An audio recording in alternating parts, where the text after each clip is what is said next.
Good morning, friends. Myself, Ketan K. Devadra, in charge HOD of Mechanical Engineering Department in Vallabh Polytechnic, Navsari.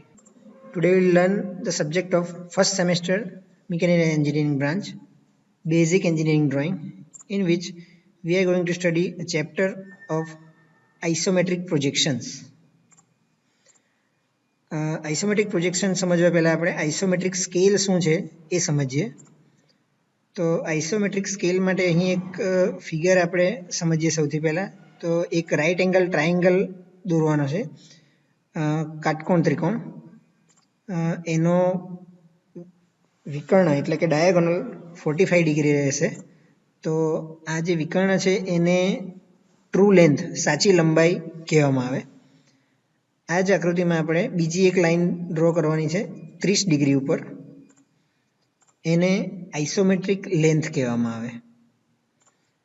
તો એક્સમાંથી બંને લાઈનના ખૂણા માપીને દોરતા આપણને 45 degree અને 30 degree ઉપર અનુક્રમે ટ્રુ લેન્થ અને આઇસોમેટ્રિક લેન્થ મળે છે. હવે આ ટ્રુ લેન્થના 5 સરખા ભાગ કરવાના છે અને એમાંથી પ્રોજેક્શન લાઇન આઇસોમેટ્રિક લેન્થ ઉપર દોરવામાં આવે આ પ્રમાણે. એટલે કે 0, 1, 2, 3 પોઈન્ટ છે એના પ્રોજેક્શન્સ આપણે આઇસોમેટ્રિક લેન્થ ઉપર લઈશું, એટલે બનશે 0 1 2 એન્ડ 3. તો આ આકૃતિ પરથી હવે આપણે એક રેશિયો સમજીએ કે આઇસોમેટ્રિક લેન્થ અને ટ્રુ લેન્થ બેનો રેશિયો, બેનો ગુણોત્તર લેવામાં આવે તો આપણને મળે √2/√3, વર્ગમૂળ 2/3. આનું કેલ્ક્યુલેશન કરીએ એટલે આપણને જવાબ મળશે 0.815. આનો મતલબ એ થાય કે આ આઇસોમેટ્રિક લેન્થ જે લાઈન છે એની લંબાઈ તમે જુઓ તો આ ટ્રુ લેન્થ કરતાં ઓછી થઈ જશે, કારણ કે અહીં ખૂણો પણ ઘટે છે. એટલે તો એ કેટલી ઓછી થશે? તો 0.815 જેટલી ઓછી થશે. એટલે કે એને બીજા શબ્દમાં આ રીતે કહેવાય કે the isometric projection is reduced in ratio √2/√3.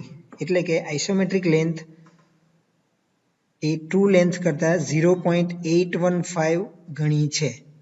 Isometric length are 0.815 of the true length.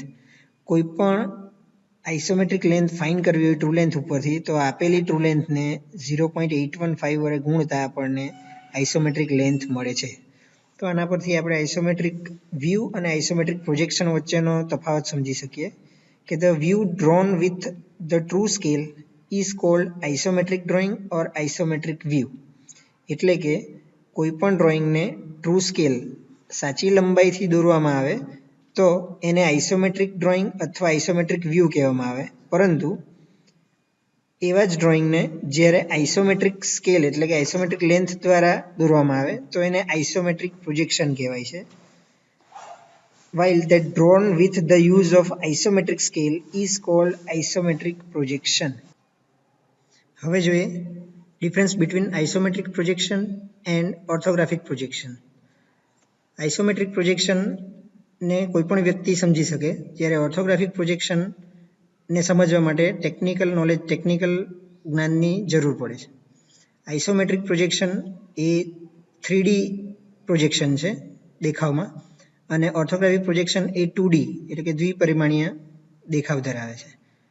ઓબ્જેક્ટની ધારોને 30 ડિગ્રીના ખૂણે રાખીને દોરેલો પિક્ચરિયલ ડ્રોઈંગ એ આઇસોમેટ્રિક પ્રોજેક્શન બતાવે છે. એટલે કે એની જે કોઈક હોરિઝોન્ટલ લાઇન્સ છે ઓબ્જેક્ટની, એ બધી 30 ડિગ્રી ઉપર રાખીને દોરવામાં આવે. જ્યારે ઓબ્જેક્ટની ધારોને 90 અંશના ખૂણે રાખીને દોરવામાં આવેલા દેખાવને, પ્રોજેક્શનને ઓર્થોગ્રાફિક પ્રોજેક્શન કહેવામાં આવે છે. ઓબ્જેક્ટની જાહેરાત કરવા માટે એટલે કે એને બતાવવા માટે આ પ્રકારના ડ્રોઈંગ એટલે કે આઇસોમેટ્રિક ડ્રોઈંગનો ઉપયોગ થાય છે. જ્યારે ઓબ્જેક્ટનું પ્રોડક્શન કરવાનું હોય કોઈ પાર્ટનું, એટલે કે એનું ઉત્પાદન કરવાનું હોય ત્યારે ઓર્થોગ્રાફિક પ્રોજેક્શનનો ઉપયોગ કરવામાં આવે છે. આઇસોમેટ્રિક પ્રોજેક્શનને તૈયાર બનાવવા માટે વધારે સમય લાગે છે, જ્યારે ઓર્થોગ્રાફિક પ્રોજેક્શન તૈયાર કરવાનું ઝડપી કાર્ય છે. એ કમ્પેરેટિવલી ઓછા ટાઈમમાં તૈયાર થઈ જાય છે.